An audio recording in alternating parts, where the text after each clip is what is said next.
we have Giannis, we have Jokic, and we have Embiid right now. So honestly, right now, I was leaning Jokic, but Jokic continued to elevate his game, and then all of a sudden, the Bucks got really hot towards the end of the season. The Celtics looked like by far they were the best team in the NBA the first 48 games of the season. Then suddenly they're 14-11 in their past 25 games.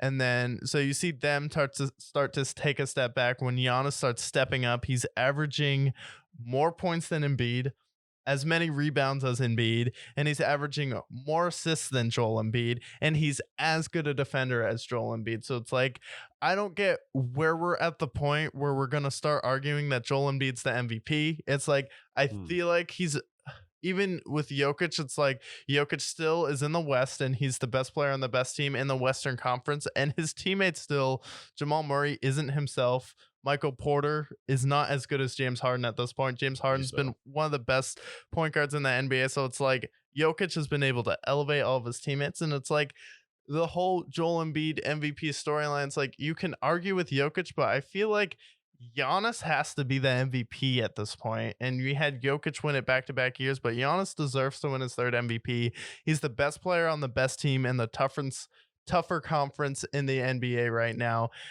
And he's averaging more points and rebounds, and he's achieving that 30, 10, and 5 that everyone who usually does that usually wins the MVP. So it's like, I feel like right now, I feel like Giannis is taking control of the MVP conversation. And to say that Joel Embiid deserves it over him, that's when you feel like you start to manufacture these storylines for a player to win MVP when they really may not deserve it and Giannis has played better. It's like when you just get voter fatigue when a guy's won it the past few years.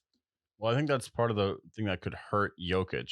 Yeah. Because he's won back-to-back MVPs, and I think the voters are hesitant to have somebody win 3 straight MVPs.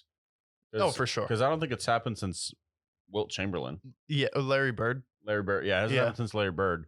And so it's like, for the voters, that's why I feel like Joker's at a disadvantage. Yeah, but for most of the season, it was like between him and Embiid, and Joker was playing better. Yeah. And then all of a sudden, Giannis is like, wait a minute, hold my beer. I'm about to take over this MVP conversation. Yeah. After Tatum kind of trailed off, after Luka and the Mavericks just collapsed for the most fell part. off a cliff. So now it's like, it's between those 3 guys. You mentioned all these different metrics as far as Giannis having better numbers than Embiid, and the fact that he's the number 1 seed, and the fact that Chris Middleton's been injured for most of the season. So honestly, I'm okay with Joker winning it, but I don't think Embiid should win it. Not to disrespect Embiid. He should be in the conversation. Absolutely. Embiid's had a great season, and he's a guy who's always been in the MVP conversation. It seems like the voters are pushing for Embiid, so there's a fresh face at MVP. Yeah. But I don't think that's the right way to do it.